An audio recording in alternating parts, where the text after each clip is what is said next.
तो hello viewers, challenges होने classes के यूट्यूब प्लेटफॉर्म पे आपका फिर से स्वागत है। और आज फिजिक्स का चौथा दिन है।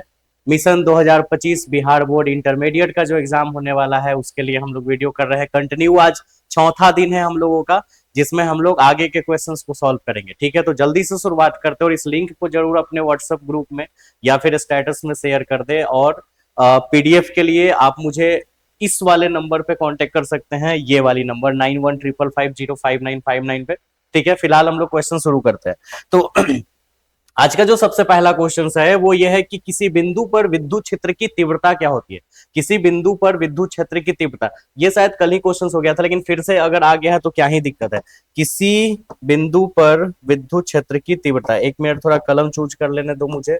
ठीक है, तो विद्युत क्षेत्र की तीव्रता क्या होती है। विद्युत क्षेत्र की तीव्रता, जिसको शॉर्ट में हम लोग विद्युत तीव्रता भी बोल सकते हैं।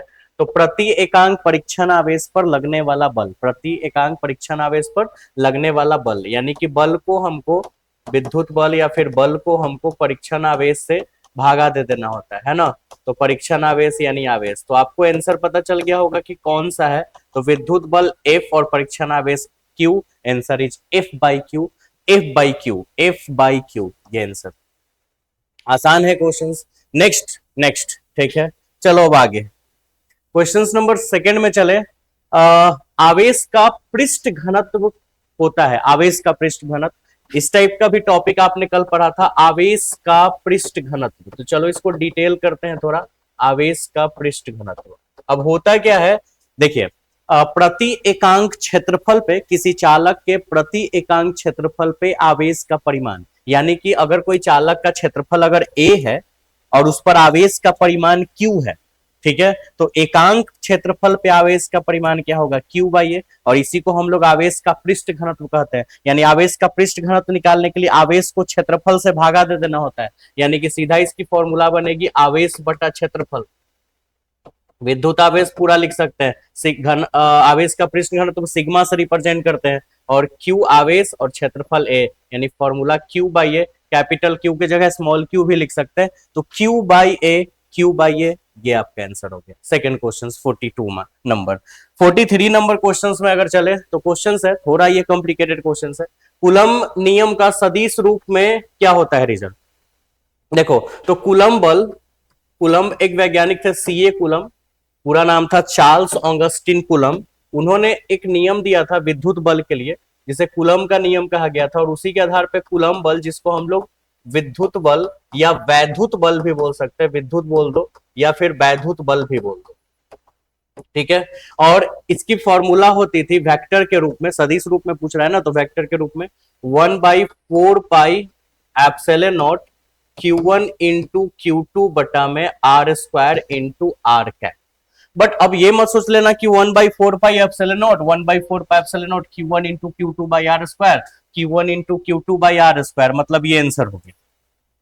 नहीं, ये गलत हमने आंसर लगाया है। ठीक है, एक्चुअली में यहाँ पे आप चारों ऑप्शन में देखो, देखो यहाँ R पर वेक्टर लगा हुआ है, ऐसे ऐसे लगा हुआ है, लेकिन नियम के अनुसार होता है फॉर्मूला में R कैप, और चारों ऑप्शन में आर वेक्टर लगाया हुआ है, वेक्टर का साइन है। हालांकि कैप भी एक वेक्टर ही होता है, लेकिन ये यूनिट वेक्टर होता है, इकाई सदिश। यहाँ इकाई सदिश लगना होता है और यहाँ लगा दिया है सदिश, तो थोड़ा सा इसको चेंज करना होगा। क्या चेंज करेंगे वो सुनो।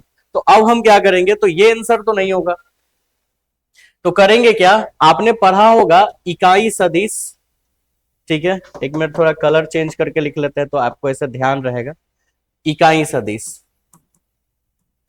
इकाई सदिश जो होता है, ठीक है, वो होता है सदिश बटा में सदिश का परिमाण। ये तो आपने मैथ में भी पढ़ा होगा और फिजिक्स में क्लास 11th में आपने पढ़ा होगा।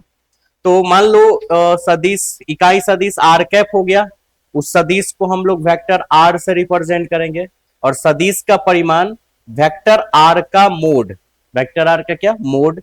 और आपको पता होना चाहिए कि वेक्टर आर के मोड को अब इतना लंबा चौड़ा ना लिख के सिर्फ आर भी लिख सकते हैं, यानी हम आर कैप को वेक्टर आर बाई आर लिखेंगे, और यही यहां पे लिखेंगे वेक्टर आर को। चलो नेक्स्ट पेज में चलते हैं, आर कैप को वेक्टर आर बटे आर, तो ये फॉर्मूला वहां पे लिखते हैं नेक्स्ट पेज में। फॉर्मूला है F बराबर 1/4 pi epsilon naught Q1 into Q2 बटा R square into R cap, जहां पे आपने, ठीक है, जहां पे आपने आर कैप का वैल्यू लाया वेक्टर आर बाई आर, तो इस मुताबिक 1/4 pi epsilon naught Q1 into Q2 by R square, और आर कैप की वैल्यू हो जाएगी वेक्टर आर बाई आर। तो इस तरह से हमारा रिजल्ट आया 1/4 pi epsilon naught Q1 into Q2 by R Q, R square और आर मिलके आर क्यू हो गया, और इंटू आर वेक्टर। तो ये आंसर हो गया। थोड़ा और अगर बनाए आगे, जैसे मान लो अगर वेक्टर ए है तो इसके मॉडुलस को हम सिर्फ ए भी लिख सकते हैं। तो अगर वेक्टर मोड ए क्यू रहे, मतलब ऐसे रहे क्वेश्चन, सिर्फ ए क्यू रहे, तो हम इसको ऐसे लिख सकते हैं। तो उसी तरह से अगर अगर आर क्यू है तो हम इसको मोड के रूप में ऐसे भी लिख सकते हैं। तो हो सकता है आंसर ऐसे ना देके ऐसे भी दिया हुआ रहे, vector 1/4 pi epsilon naught Q1 into Q2 by, ठीक है, मोड के रूप में यहाँ पे 3 और इंटू आर आर वेक्टर। तो अब बच्चा अगर ये पढ़ा नहीं हो तो डायरेक्ट मार के आएगा 1/4 pi epsilon naught Q1 into Q2 by R square वाला, क्योंकि कूलम्ब के नियम में वही फॉर्मूला बताया गया था। लेकिन वेक्टर्स के में कन्वर्ट करने के बाद ये रिजल्ट आता है जो कि हमने आपको सामने करके दिखाया है। अब उम्मीद है कि आप समझ गए होंगे। तो हमारा आंसर क्या है, चलो हम आपको जूम करते हैं और आप आंसर कमेंट बॉक्स में डालो कि ABCD में से कौन सा आंसर है। अब एक गधा कल कमेंट किया था कि कोई लाइव चल रहा है क्या कि कमेंट करे। मतलब वो नहीं है कि लाइव चल रहा है, कि हम आपसे कमेंट इसलिए करवाते हैं कि आप बने हुए हैं वीडियो में, पता चलता है कि हाँ आप एक्टिव है, तो इसलिए कमेंट बॉक्स में कमेंट करवाते हैं। आप एक्टिव रहना, जरूरी नहीं कि लाइव है तभी कमेंट करें, ऐसा कोई जरूरी नहीं है। ठीक है, तो देखिए ये आंसर बताइए, 1/4 pi epsilon naught Q1 into Q2 बटा में आर, आर के पावर 3 और आर कैप। तो आंसर जो हमारा क्वेश्चन है, ठीक है, एक मिनट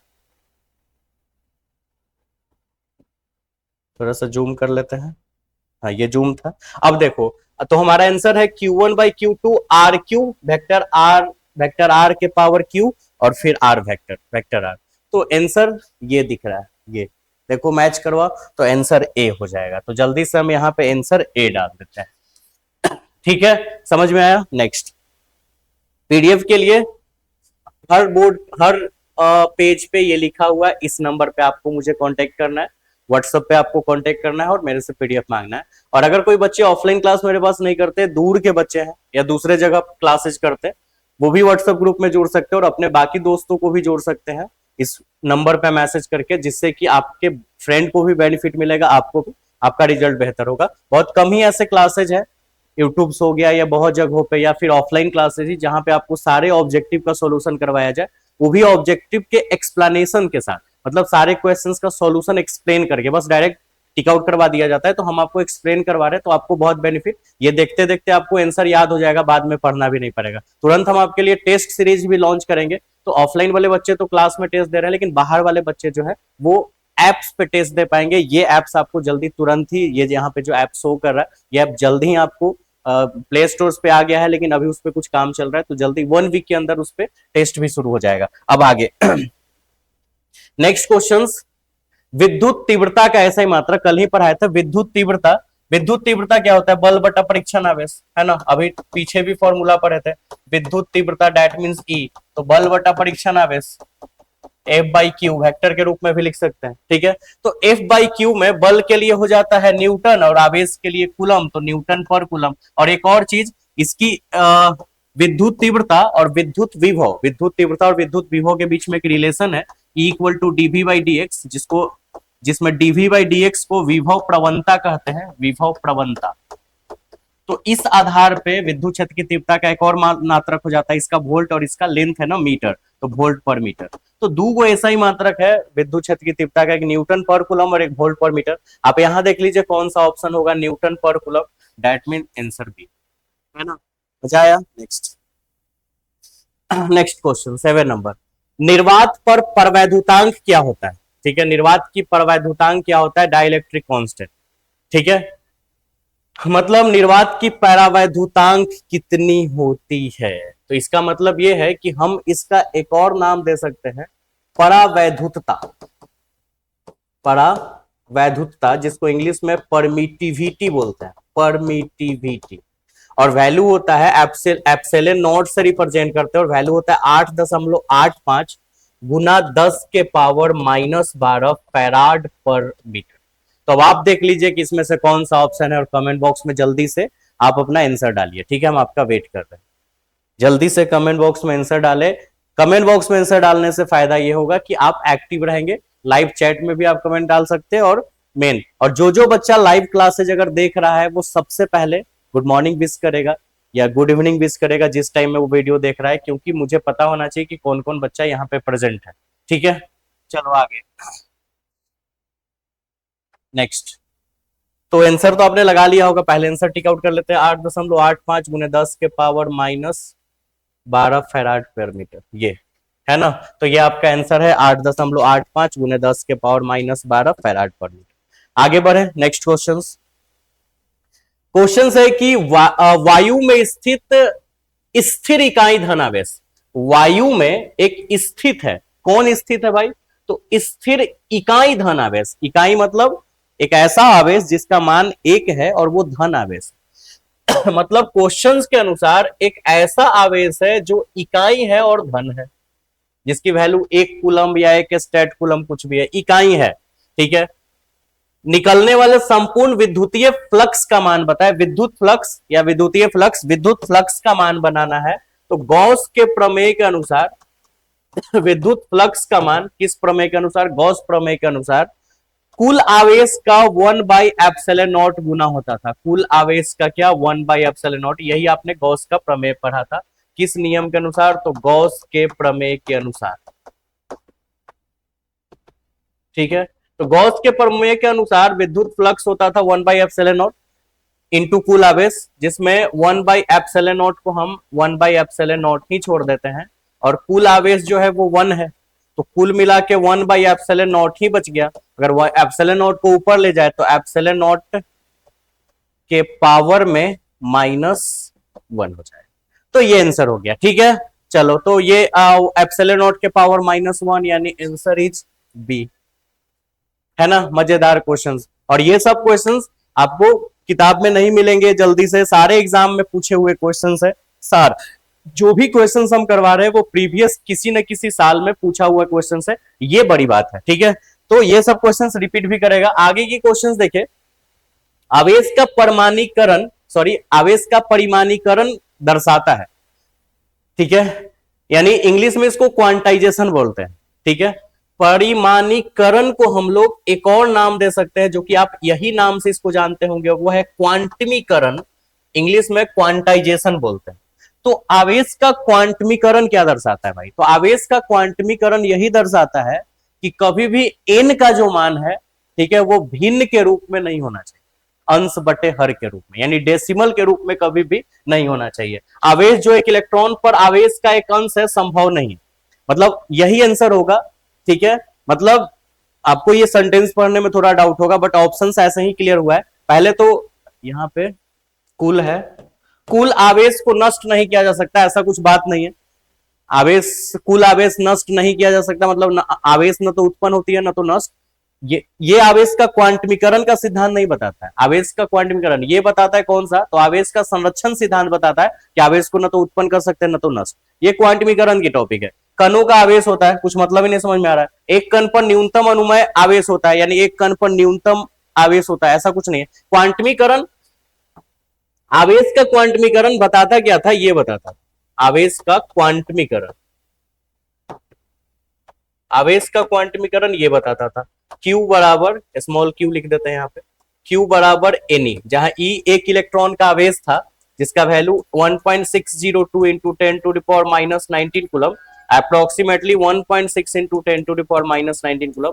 और N की वैल्यू, अब जितने इलेक्ट्रॉन की संख्या होगी वो N की वैल्यू होगी, 10 इलेक्ट्रॉन तो N का मान 10 रख देना होता है। तो ये N का वैल्यू कभी भी दशमलव में नहीं होना चाहिए, क्योंकि इलेक्ट्रॉन जब भी होगा तो 1 इलेक्ट्रॉन हो सकता है, 2 इलेक्ट्रॉन हो सकता है, 1.5 इलेक्ट्रॉन तो होगा नहीं, 2.5 इलेक्ट्रॉन तो होगा नहीं, 3.5 4.5 इलेक्ट्रॉन होगा नहीं, तो इसीलिए समझ गया। तो ये जब भी आंसर होगा तो इसमें ये होगा। नेक्स्ट क्वेश्चन आगे, विद्युत क्षेत्र रेखाओं से जानकारी प्राप्त होती है। विद्युत क्षेत्र रेखाओं से क्या जानकारी प्राप्त होती है, पहला क्षेत्र की शक्ति, क्षेत्र की शक्ति, दूसरा ऑप्शन तीसरा आवेश की प्रकृति, और इनमें से कोई नहीं। हालांकि ये ऑप्शन यहाँ पे सुधारना होगा, यहाँ पे जो क्वेश्चन होगा ये होगा इनमें से सभी, इनमें से सभी। मेरा टाइप करने वाला भी जो है वो बल गधा है, उल्टा पुल्टा कुछ भी कर देता है। लेकिन फिलहाल हमें क्वेश्चन सुधार करने के लिए विद्युत क्षेत्र रेखाएं की जानकारी, विद्युत क्षेत्र रेखाएं क्या आपको जानकारी देता है? तो भाई क्षेत्र की शक्ति भी देता है, उसकी दिशा भी बताता है, आवेश की प्रकृति भी बताता है। तो आंसर तीनों होगा इनमें से सभी। ठीक है, यहाँ पे इंग्लिश में आंसर चेंज करना होगा ऑल ऑफ एबव। ठीक है, नेक्स्ट। अब आगे प्रति क्षेत्र रेखाओं से जानकारी प्राप्त होती है। प्रति क्षेत्र रेखाओं से क्या जानकारी प्राप्त होती है? तो प्रति क्षेत्र रेखाओं से विद्युत प्रवाह पता चलता है। देखो प्रति क्षेत्र रेखाएं, ठीक है, प्रति क्षेत्र रेखाएं को हम पूरा अगर नाम दे, क्षेत्र रेखाएं भी सिर्फ बोल सकते हैं, विद्युत क्षेत्र रेखाएं। तो प्रति विद्युत क्षेत्र रेखाओं से क्या जानकारी प्राप्त होती है?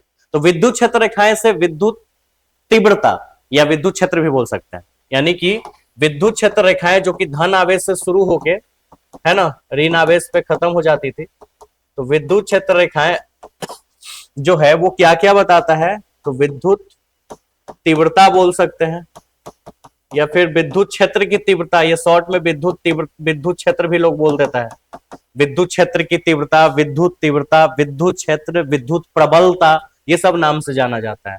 इसी का परिमाण और दिशा बताता है। यानी विद्युत क्षेत्र रेखाएं जो है वो इसका परिमाण और दिशा बताता है, यानी सीधा सीधा वो विद्युत क्षेत्र के बारे में बताता है। तो इसमें से चारों ऑप्शंस में ये आंसर विद्युत क्षेत्र के बारे में बताता है।